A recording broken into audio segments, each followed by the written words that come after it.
terakhir nih, satu pertanyaan terakhir nih. 1 bulan nih, dapat berapa ini?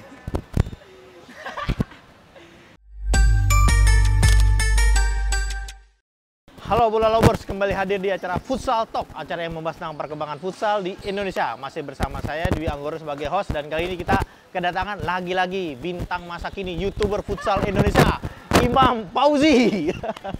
Halo Bos. Kali ini kita akan membahas tentang bagaimana cara anak futsal mencari duit nih di hobinya, di futsal sendiri nih. Kalau soal gaji pro udah jelas kan, dia udah gaji di Liga Pro segala macem.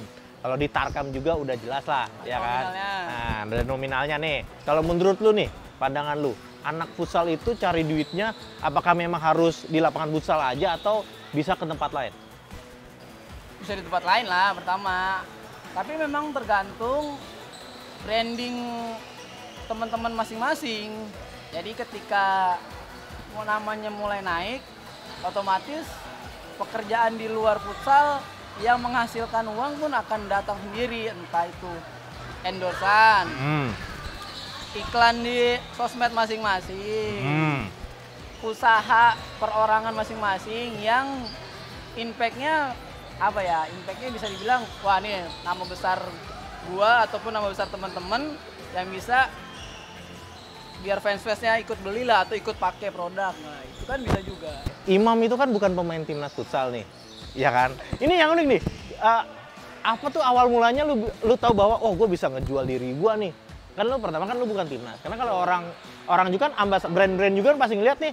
Oh gue ngapain label nih ngontak label Imam ngapain nih, dia bukan pemain timnas bukan segala macem. Nah, itu tuh sebenarnya apa tuh yang buat lu pertama kali kepikiran oh gue bisa ngejual diri gue nih? Gue sih mungkin pendekatan sama orang-orang ya. Pertama, effort gue di luar lapangan menurut gue.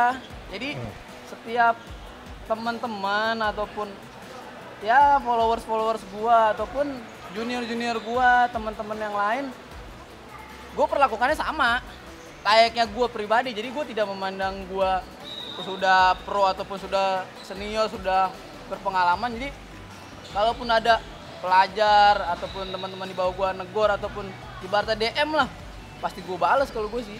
Jadi mungkin respon ke terhadap teman-teman sekitar kan menurut gue sih. Jadi kalau lu misalkan lu tahu nih lu bukan pemain gini segala macam, tapi lu dengan kepribadian lu sendiri berarti kan ngerangkul semuanya. Jadi istilahnya lu bisa punya masa sendiri ya, follower nambah segala macam nih, ya kan? Mungkin kan kalau misalnya teman-teman timnas kan followersnya saking banyaknya, ya banyaknya juga kan DM atau pesan-pesan yang masuk kan, mungkin pegel kalau balasnya. Ya kalau gue kan mungkin dengan followers gue yang terbatas, tapi interaksi gue aktif sama teman-teman followers gue. Jadi mungkin itu ngebentuk pasar gue sendiri. Dari tips lu sendiri nih, apakah memang gue harus banyakin follower nih? Wah, gue makin banyak follower, siapa tahu aja makin banyak endorsement. Atau dari lu sendiri tadi, yang tips yang lu ambil strategi lu adalah lu deketin ada komunikasi dua arah lah. Yang itu ngebuat istilahnya orang-orang tuh kayak merasa dekat ke lu. Atau apa nih, buat anak futsal tuh harus apa dulu sebenarnya tuh? Yang pasti ini pandangan gue ya, lu ngebentuk diri lu sendiri dulu nih. Lu mau apa dulu di sosmed? Memang lu bikin jarak antara fans lu atau enggak, ataupun biar lebih dekat ke fans lu atau enggak. Kalau gue sih menilainya pribadi gue pengennya sama rata, entah itu gue ke teman-teman pro gue, entah ke teman-teman timnas, ke pelatih, ke fans, ke junior. Gue sih nggak pandang bulu, jadi sama lah pokoknya kalau gue. Oke, jadi intinya kalau dari tips lu adalah ya lu pengen jadi apa dulu nih kan? Ya. Lu tampil kalau lu pengen nggak mau ngebalas DM ya udah silahkan aja. Tapi kalau lu pengen ngebalas ya jangan pilih kasih ngebalasnya. Kita kan nggak pernah tahu kan rezeki datang dari mana aja. Betul. Entah dia mulai DM pun, bang apa kabar? Kita kan nggak tahu kalau dia mau bawa rezeki buat kita. Betul. Itu sering terjadi sama gue nih. Entah itu gue cuman balas, bang bisa nggak bantu begini-begini. Nah, next project kedepannya ternyata rezekinya lebih besar lagi. Nah, itu ngebuka pintu rezeki memang menurut gua. Jadi ya walaupun bang foto yuk bang, balas DM dong bang, ucapin selamat ulang tahun. Kalau gue punya waktu pasti gue balas, dan gue nggak pandang bulu sih memang. Siapa aja gue balas, mau itu yang masih sekolah lah ataupun abang-abang yang lebih jauh di umur gue. Karena menurut gue, walaupun gue tidak pernah ketemu dia langsung, seenggaknya dia tahu gue. Apakah ada nih tiap barang datang emang harus lu langsung pakai, ada yang datang emang lu harus langsung pakai, ngasih ngepost atau segala macam, atau lu udah langsung ngebatasin nih, oh gua endorsean gua cuman ini aja nih. Jadi buat anak futsal yang lain mau nyari itu harus begitu juga atau gimana tuh?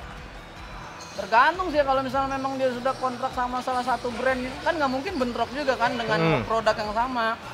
Kalau gue sih nggak ngebatasin ya, cuman memang di koridor ya gue nggak bisa tabrakin antara aparel lain dengan Ganior. Cuman kalau misalnya yang lain sih masih gua oke aja sih, selama apalagi misalnya konteksnya gini, mereka kasih produk aja, tapi produknya harganya cukup mahal nih. Gue sih kadang-kadang gue ambil karena mungkin produknya bisa gue pakai sendiri ataupun keluarga gue pakai. Tapi kalau misalnya temen yang minta bantu posting, gue juga nggak segan-segan ngebantu sih. Karena itu juga yang tadi gue balik lagi, gue ketika gue ngebuka pintu rezeki orang, pintu rezeki gue juga dibuka sama temen gue. Kalau buat Imam sendiri, gue nanya ke lu dulu nih, ya kan? Apakah emang lu ada harganya nih, kayak selebgram nih, atau gimana nih? Gue tanya belak-belakan langsung ke lu nih. Kalau dari lu sendiri nih, sebelum ke yang lain, lu sendiri. Gue tergantung produk sih. Kalau misalnya memang produknya secara komersil banget, gue ada rate-nya. Kalau misalnya, ya tadi balik lagi, kalau misalnya temen, Bor bantuin gue dong nih, gue baru merintis. Gue mungkin akan ya sadar diri lah, namanya teman minta bantu, cukup dengan produk aja. Cuman kalau memang itu tingkatnya bisa produknya komersil di sosmed ataupun di dunia entertain lain, memang ada rate sih. Kalau buat, karena kan gue udah punya YouTube ya kan? Iya. Gue punya YouTube nih.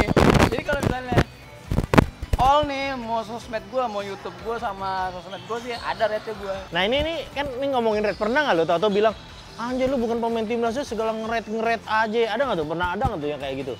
Sejauh ini sih belum. Semoga jangan ya. Tapi kalau misalkan ada nih, kalau misalkan ada apa-apa gimana? lah kan, otomatis dia kan menilai gue berarti belum layak untuk produk dia. Gue sih nggak ambil pusing itu, ya lu mau nggak apa-apa, nggak masalah. Nah ini sekarang langsung nih ngasih tips ke anak futsal nih. Kalau menurut lu emang harus langsung ngasih rate atau kalau awalnya ya udah terima aja? Tapi lu bilang tadi kan kalau terima juga apakah emang harus ada perhitungan dulu? Gue misalkan gue cuma pengen kos-kos aparel doang atau gimana kalau dari lu tipsnya? Tipsnya ya lu boleh pinter-pinter pilih lah, hati-hati juga kan. Lu bakalan ambil yang memang lu pakai aja produknya. Kalau misalnya nggak ada nominalnya, kalau misalnya ada nominalnya ya lu silakan negosiasi langsung. Kalau gue sih seperti itu. Kalau memang tidak ada duitnya nih, kasarnya nggak ada duitnya nih, tapi produknya bisa gue pakai, gue ambil. Tapi jangan kemaruk juga gitu kan, jadi apa aja diambil nih, tapi kalau malah nggak kepake malah jadi blunder sendiri berarti. Ada juga gue yang gue tolak-tolakin, wah gue kagak pakai barang itu Bur. Wah ada beberapa pun yang ibaratnya mau kasih gue produk makanan, Bur gue nggak terlalu suka konsumsi itu, jadi mungkin sesekali aja gue bantu. Cuman kalau untuk next setiap pekan gue harus posting kayaknya berat. Gue sih ngomong di depan sih jujur aja, karena sayang menurut gue, lu kasih produk ke gue pun nggak gue konsumsi atau gue nggak pakai. Kalau kecuali memang dalam bentuk iklan ya mungkin beda lagi. Oke, ini kan udah dari sosmed, berarti tips dari lu adalah walaupun banyak yang masuk tetap harus bisa milih-milih apa yang bisa lu, kalau konsumsi berarti apa yang bisa lu konsumsi, kalau nggak dikonsumsi ya lebih baik jangan, kayak gitu kan. Nah, kemudian soal rate lu bilang sendiri, emang harus ada rate, emang diri kita tuh emang harus lu buat rate sendiri atau nggak perlu sebenarnya? Perlu. Apalagi kalau misalnya gua sekelas BBS, gua bikin rate. Kalau gua, tapi kan mungkin BBS punya rate masing-masing sendiri. Tapi ya, rate itu emang tetap perlu ya? Perlu. Nah, terakhir nih, satu pertanyaan terakhir. 1 bulan nih, dapat berapa ini? Ya kira-kira aja lah, nggak usah di-blast lah. Apakah tembus 2 digit kah? Kalau 2 digit sih belum lah. Gua kan bukan artis ataupun pemain yang tadi bilang. Kalau 2 digit udah ngalahin gaji futsal ya? Mendingan gue jadi selebgram terus. Dari 2 digit nih, kira-kira setengahnya nyampe apa kagak? 30%-nya lah. 30%-nya dari 2 digit. Ah ya, kebaca lah. Iya, kebaca. Sebenarnya udah kayak UMR lah. Ya, Betty lah, Betty, oke. Itu ngomongin semua all brand ya. All brand, ya. Nah, Ini kita kasih tahu lagi. Berarti ini sebagai anak futsal yang hobinya main futsal tuh berarti bisa jadi ladang mencari duit juga. Kalau pinter mengelolanya, terutama sekarang zamannya sosmed ya.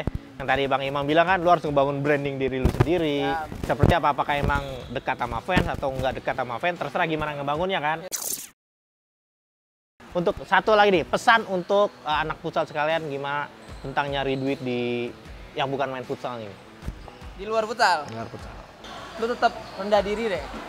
Jangan merasa lu cepet besar, karena rezeki itu nggak tahu dari mana aja. Ketika memang lu bersikap baik atau nice ke semuanya, pintu rezeki lu akan dibuka. Itu sih tips dari gua. Jadi ya lu baru main ini main itu, ya jangan sombong dah. Lu welcome aja untuk semuanya. Kalau gue sih itu. Oke, yang penting bisa ngebangun dan ngejaga relasi ya, itu yang nomor satu. Oke, mungkin demikian saja nih episode gimana cara anak futsal cari duit dengan Bang Bor. Masih bersama saya Dwi Anggoro dan Imam 8. jangan lupa ada subscribe juga YouTube-nya Bang Bor nih. YouTube gue Imam 8. Coba Oke. searching. Sekali lagi jangan lupa untuk like, komen, dan subscribe di channel YouTube Bola Love Futsal. Mungkin demikian saya, sampai jumpa di lain kesempatan. Salam olahraga.